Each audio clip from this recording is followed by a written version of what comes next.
Welcome to the Learning Pines YouTube. We hope this video helps. In this video, I will explain how to remove an Audi A5 dashboard using an easy method. First, ensure your vehicle is off and disconnect the negative terminal of the battery for safety.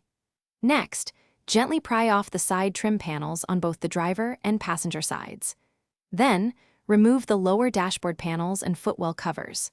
Finally, unscrew and carefully take out the glove box assembly from the passenger side. This sets the foundation for accessing the main dashboard components.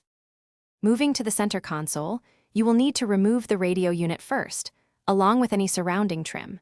Next, carefully detach the climate control module, ensuring all electrical connectors are unclipped.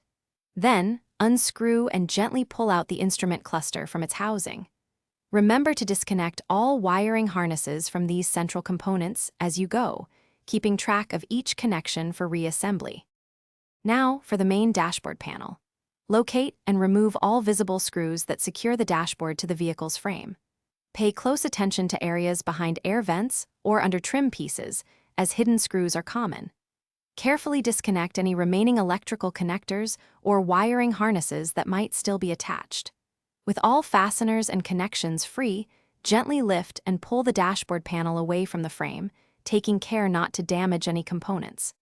As a final step, double-check that all wiring and components are completely detached before attempting to remove the dashboard.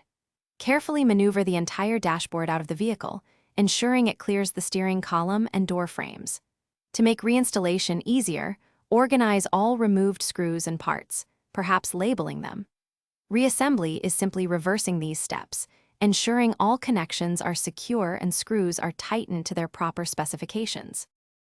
Thanks for watching. Consider subscribing if we helped you.